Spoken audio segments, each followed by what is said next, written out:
Bem-vindos, amigos, a mais um encontro aqui no nosso canal Crescer na Fé.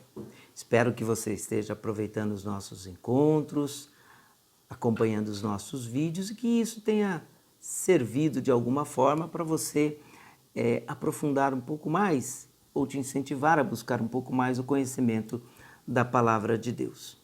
Se você nos acompanha aqui no nosso canal, deixe o seu comentário, faça a sua crítica, não é? Nos ajude a melhorar aqui os nossos conteúdos e ajude também a divulgar um pouco mais a Palavra de Deus. O mundo nunca talvez tenha precisado tanto de uma orientação, de um norte, e sabemos que Deus é sempre uma saída e, aliás, a única saída, não é? Eu sou o caminho, eu sou a verdade, eu sou a vida, ninguém vem ao Pai senão por mim, vai dizer Jesus aos seus discípulos.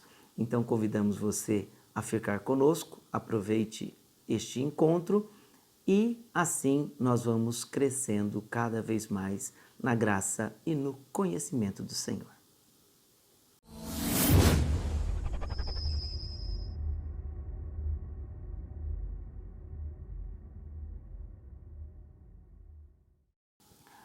Bem, amigos, voltando aqui ao nosso comentário bíblico a respeito do contexto em que as Sagradas Escrituras vai nascendo, nós estamos falando um pouquinho sobre a composição da história religiosa de Israel. Não é? Uma história contínua, ela não se interrompe, mas ela, na verdade, vai ganhando outros contornos. E neste período em que estamos analisando o período romano, sobre a história de Israel sobre o período romano, nós vamos acompanhando alguns aspectos interessantes para meditarmos e conhecermos mais sobre a palavra de Deus. E assim convido você a mais uma vez rezarmos e pedirmos a Deus a graça da sua sabedoria, da sua misericórdia e que assim a gente possa guardar no coração tudo aquilo que a palavra de Deus nos convida a fazer. E nesse sentido, hoje, de maneira muito especial, convidamos você a rezar conosco, pedindo juntamente com aquela que, melhor do que ninguém, soube acolher essa grande novidade. E quando ela não entendia, guardava tudo no coração.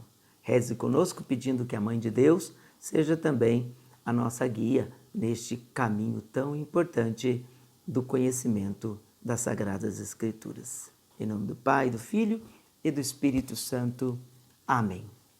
Ave Maria, cheia de graça, o Senhor é convosco. Bendita sois vós entre as mulheres e bendito é o fruto do vosso ventre, Jesus. Santa Maria, Mãe de Deus, rogai por nós, pecadores, agora e na hora de nossa morte. Amém. Sede da sabedoria, rogai por nós. Em nome do Pai, do Filho e do Espírito Santo. Amém. Queridos amigos, dando continuidade então aos comentários bíblicos aqui pelo nosso canal Crescer na Fé, nós estamos ainda comentando sobre os grupos religiosos ou movimentos religiosos que se faziam presentes aí na época já do que nós podemos chamar de cristianismo. Jesus já então nasce sob o domínio romano, sob aí o governo de Herodes o Grande, que, como sabemos, depois que Jesus nasce, logo em seguida, pouco tempo, Herodes acaba falecendo, e é isso que faz com que a Sagrada Família retorne para a região da Palestina, porque até então, como nós sabemos do relato, eles tinham fugido para o Egito, e aí agora com a morte de Herodes, os evangelhos vão nos dizer isso, eles voltam para a região da Judéia. Porém, José, ele vai para a região da Galiléia, não é? Para fugir aí da Judéia, então ele vai se estabelecer principalmente ali próximo a Séforas, que era uma cidade que estava sendo construída, E, portanto, também nós podemos ter aí neste movimento duas motivações. Uma teológica, como falamos para você agora, e outra também muito histórica e, evidentemente, bem, vamos dizer assim, bem natural, que era a busca por emprego. José era um carpinteiro e, evidentemente, onde havia construção de cidades, a oferta de emprego era bem maior. Portanto, também essa necessidade, digamos, básica, necessidade de sobrevivência, também motiva a Sagrada Família também a ir para esta região. Mas, para o homem de fé, em todo evento histórico, ele também pode ter um sentido teológico, porque Deus não se ausenta da história, não é? Ele nos ajuda a construí-la, a vivê-la e, evidentemente, depois a contá-la. E é assim que queremos também fazer por aqui. Víamos falando para vocês a respeito do cenário religioso que existia, então, no início da era cristã. Falamos do Sinédrio, de dois grupos importantes, que eram os fariseus e também os saduceus. Falamos da diferença entre eles, mas gostaríamos também de pontuar mais alguns elementos importantes para a nossa compreensão, porque eles aparecem dentro do relato bíblico. O primeiro deles, que eu gostaria de tomar com você, é exatamente o texto aí de São Lucas, no capítulo 2, lá no versículo 41. Lucas, capítulo 2, no versículo 41. O texto que vamos ler agora, ele tem também ligação com esse conceito do sinédrio, da formação do sinédrio, que era, na verdade, como podemos dizer, um colegiado, tanto religioso e político, que governava o povo de Israel. Você pode até se perguntar, mas afinal de contas não era Roma que governava? Que governo é esse, então, que o sinédrio tem? Sim, Roma governava. Roma, na verdade, mandava em tudo, não é? Porém, Roma, em relação às colônias, e Israel vai ser, evidentemente, uma delas, a forma de exercer o seu domínio se estabelecia basicamente em dois pilares. Todas as colônias romanas, elas tinham uma certa autonomia, tanto que poderiam desempenhar aí a sua vivência religiosa. E nós sabemos que para o povo de Israel, fé e vida, ou fé e contexto histórico, político, social, estão totalmente entrelaçados.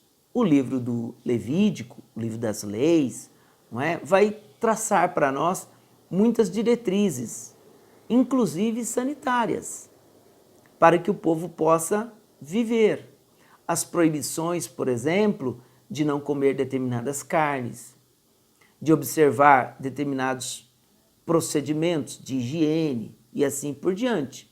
Vejam, são hábitos que hoje nós sabemos profundamente sanitários, mas que no contexto da história de Israel, eles ganham também uma conotação religiosa, não é? Então a observância de tudo isso estava inscrito no livro do Levítico, né? No Pentateuco nós vamos ter muito isso, não é?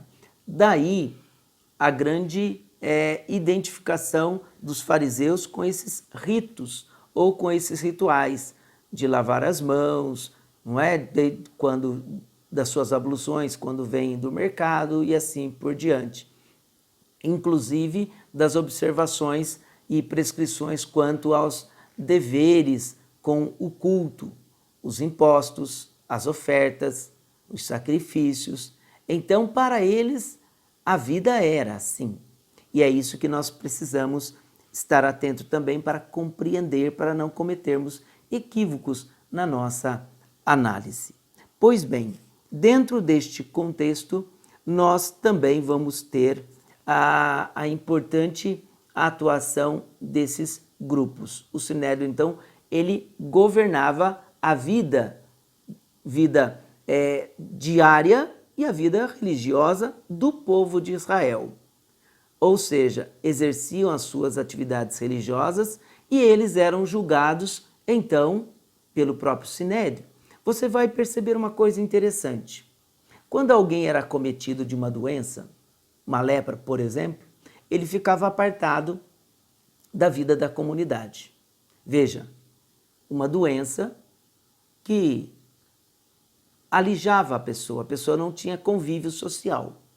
Porém, se essa pessoa viesse a ser curada de alguma maneira, seja por meios naturais ou mesmo por meios miraculosos, quem teria que validar esta cura era o sumo sacerdote.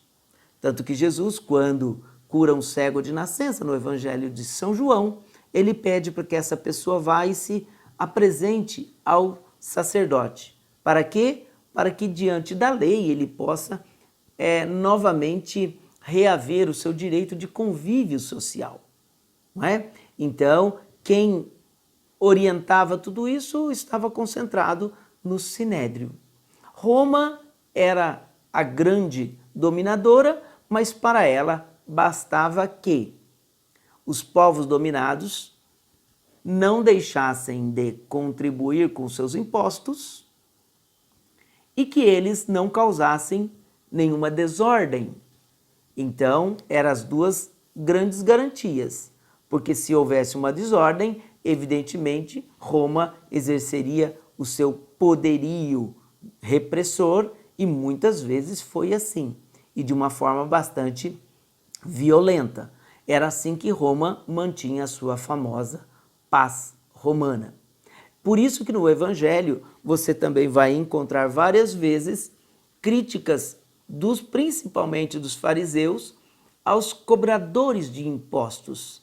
Porque, embora no templo se pagasse o imposto religioso, eles tinham também os impostos que eram pagos para Roma, impostos de estrada, impostos alfandegários e assim por diante. Daí, os chamados publicanos serem odiados, porque eles estavam a serviço do dominador. E os fariseus não eram simpáticos nem a Herodes, nem ao domínio romano. Eles suportavam, mas eles não aprovavam isso, por conta da sua fidelidade à lei e fidelidade à sua herança religiosa. O grupo dos saduceus, que também vem nesse mesmo contexto, mas eles estão muito mais abertos ao ocupante. Eles não fazem tantas resistências ao domínio romano. Já os fariseus, sim, o fazem. E é exatamente por conta desses comportamentos, desse posicionamento perante as práticas religiosas e a relação com Roma, é que outros grupos vão surgindo e que nós vamos tê-los presentes nas Sagradas Escrituras. Um deles, você vai perceber, não é? Os chamados zelotes ou zelotas, que também é da linhagem dos fariseus. Porém, eles são um pouco mais radicais. Enquanto parte dos fariseus, eles ainda defendem o cumprimento da lei, dos ritos religiosos e legais e tudo mais, mas eles não nutrem um desejo de uma revolta, vamos dizer assim, sob o ponto de vista armada. Já os zelotes são mais chamados ou se alinham ao que nós conhecemos hoje como nacionalistas, e eles estão dispostos, inclusive, a pegarem armas para expulsar o ocupante, ou o dominador, ou o Império Romano. Nesse mesmo conceito, nós temos os chamados sicários, dos quais, por exemplo, nós temos, segundo alguns, um representante no grupo de Jesus, que seria Judas Iscariotes, que o nome talvez derivasse exatamente disso, do grupo dos sicários, e que defendia uma guerrilha urbana, ou seja, a intenção era, evidentemente, num determinado momento, se posicionarem estrategicamente para que, quando fosse dado a ordem, esses elementos ou esses componentes, né, esses sicários, esses zelotas, fossem os grandes atuadores ou atores para confrontar o poder de Roma, matando, por exemplo, os soldados que ali estivessem. Daí o cuidado e o medo mesmo de Roma, estampado principalmente na pessoa de Pilatos, quando as grandes celebrações aconteciam. Jerusalém ficava repleta e era difícil manter o controle, saber quem, na verdade, estava pretendendo algum levante ou não. E era neste contexto que os sicários pensavam em agir. Veja, tudo isso decorre exatamente da relação do povo ou dos seus líderes com a lei, com a herança de Israel. Um pouco parecido com o que já falamos, os macabeus que se levantaram contra a ocupação grega naquela época. E aí temos a grande figura também de Judas Macabeus e dos filhos macabeus também que se entregaram aí ao martírio. Mas um grupo interessante também que gostaríamos de pontuar neste encontro com vocês é exatamente esse que Lucas relata no seu capítulo 2, no versículo 41. Eles são importantes e, portanto, têm algo também a nos dizer. Diz o texto: seus pais iam todos os anos a Jerusalém para a festa da Páscoa. Quando o menino completou 12 anos, segundo o costume, subiram para a festa. Terminados os dias, eles voltaram, mas o menino Jesus ficou em Jerusalém, sem que os seus pais o notassem. Pensando que estivesse na caravana, andaram o caminho de um dia e puseram a procurá-lo entre os parentes conhecidos. E não o encontrando, voltaram a Jerusalém à sua procura. 3 dias depois, eles o encontraram no templo, sentado entre os doutores, ouvindo-os e interrogando-os. E todos os que ouviam ficaram extasiados com a sua inteligência e com suas respostas. Ao vê-lo, ficaram surpresos, e sua mãe lhe disse: meu filho, por que agiste assim conosco? Olha que teu pai e eu, aflitos, te procurávamos. Ele respondeu: por que me procuráveis? Não sabíeis que devo estar na casa do meu pai? Eles, porém, não compreenderam a palavra que ele lhes dissera. Desceu então com eles para Nazaré e lhes era submisso. Sua mãe, porém, conservava a lembrança de todos esses fatos em seu coração, e Jesus crescia em sabedoria e estatura, em graça diante de Deus e diante dos homens. O que nós gostaríamos de acentuar aqui, que mais um elemento importante aparece, são os chamados doutores da lei, ou os escribas. Veja, qual é o papel deste grupo? Interpretar a lei, saber o que a lei quer dizer, e aí eles são fundamentais porque eles ajudam a manter o que nós chamamos a tradição oral. A tradição oral. Este é o modo pelo qual a fé ou a herança de Israel, em termos de fé, foi sendo preservado ao longo do tempo. O normal era que a lei fosse falada, que a fé fosse transmitida oralmente. E quem fazia isso? Os escribas, não é? Os doutores da lei. Os fariseus também tinham este papel, não é? Mas a interpretação da lei, por isso chamado os escribas, não é? Eles é que detinham esta função. Portanto, eles são muito importantes, doutores ou conhecedores da lei, não é? Também fazem parte deste grande universo religioso que são eles que, por sua atuação, mantêm viva aí a esperança de Israel.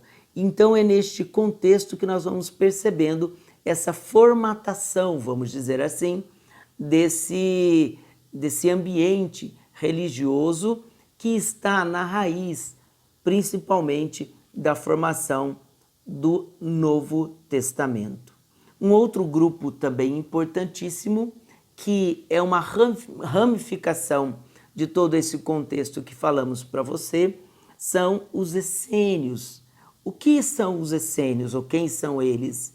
Eles também pertenciam principalmente aí a este grupo religioso, ligado também aos fariseus, porém, ao observarem como estavam sendo conduzidos os movimentos religiosos da sua época, principalmente em relação à lei, em relação ao templo, eles romperam a sua relação com tudo isso e se separaram, foram morar às margens ali na região do Mar Morto, na famosa comunidade de Qumran, que você vai ouvir falar muito se você for pegar alguma bibliografia a respeito das Sagradas Escrituras. E por que isso?